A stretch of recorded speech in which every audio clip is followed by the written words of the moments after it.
Meditation, what it is.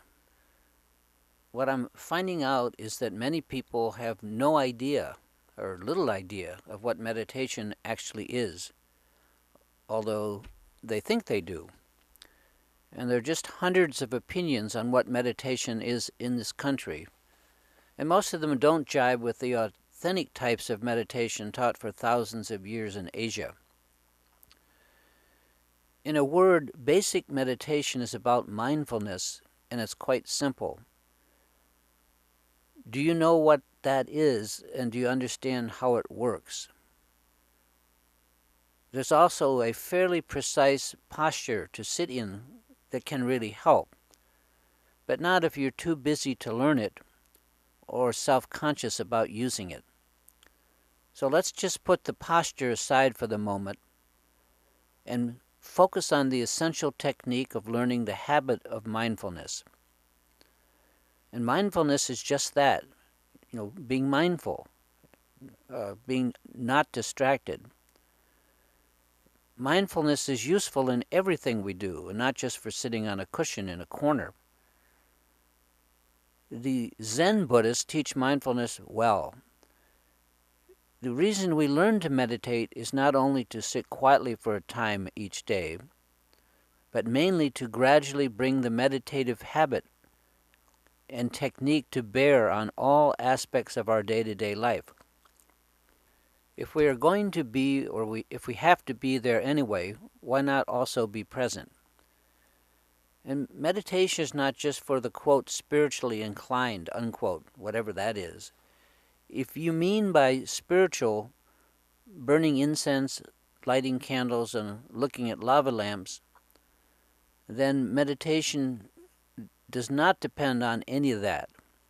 Shamatha meditation and its sister Vipassana meditation, these are the classic, authentic, thousands-of-year-old techniques. They're designed ultimately for one thing only, to allow us to rest in the true nature of the ordinary mind. And it's a deep rest. Awareness of this ordinary mind apparently isn't all that common because most of us obscure it with all our busy thoughts, attachments, and so on. Basically, we ignore it, and that's what ignorance is all about, ignoring. If learning to rest in our ordinary mind is somehow spiritual, then you can say that meditation is spiritual or sacred. And it's a good question. What do we hold sacred? Many divide the world into what's sacred and what is profane in their opinion, while others consider everything sacred. So sacred is as sacred does. And sacred really is a process. The goal of the basic technique of shamatha meditation is very simple. It's to build a habit of allowing our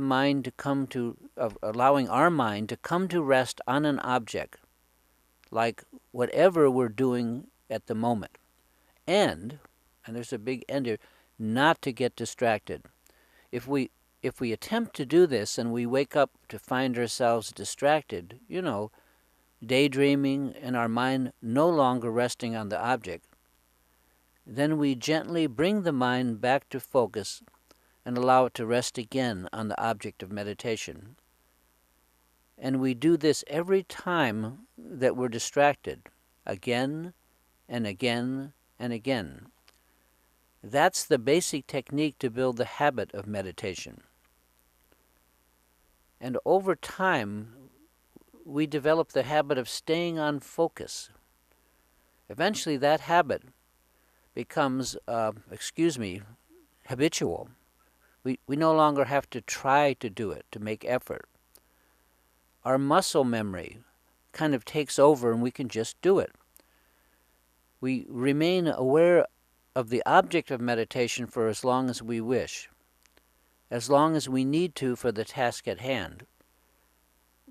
The mind, we learn to allow the mind to just rest in what we're doing. Anyway, that's the bear technique. In time, the habit that we've acquired of resting our mind on the object gradually becomes more portable. Just as we learn to stay on focus while sitting on the cushion, we gradually find that in other areas of our life, we begin to be able to do the same thing, to stay focused on what we're doing. This is one of the great values of meditation training, that it expands like circles in water into which a pebble is dropped. And when we're distracted in our day-to-day life, just as we are on the cushion, we also gently bring the mind back to whatever we're doing. This is our way of strengthening the habit. Anyway, this then is basic meditation. And it's in itself, just learning that much is of great personal value to anyone who learns it. Most of us originally learned the meditation, this basic meditation technique, while sitting on the cushion. But later, we use the technique off the cushion more and more of the time.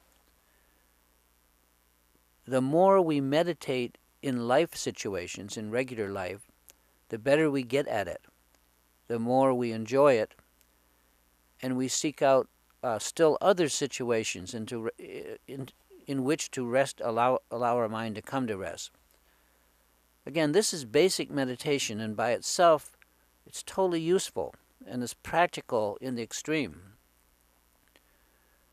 With basic meditation as our base, once we have stabilized the mind a bit, then we can begin to learn another form of meditation called vipassana, also called insight meditation.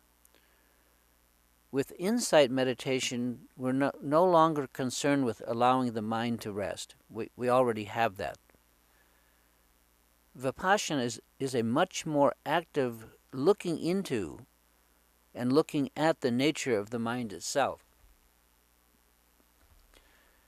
A couple of possible useful analogies for these two kinds of meditation, shamatha and vipassana, are these.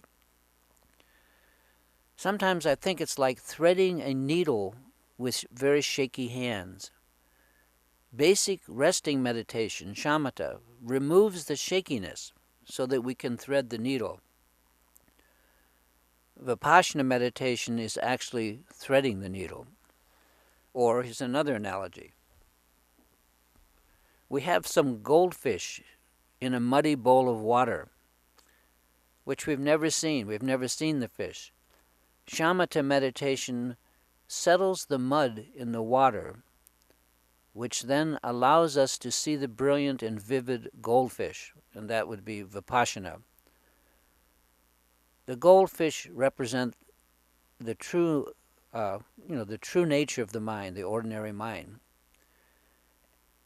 And here, this is important. These two types of meditation are a tag team. They work together. Usually by learning shamatha first, and then we learn vipassana second. Anyway, that's how I was taught, and that's how I learned it.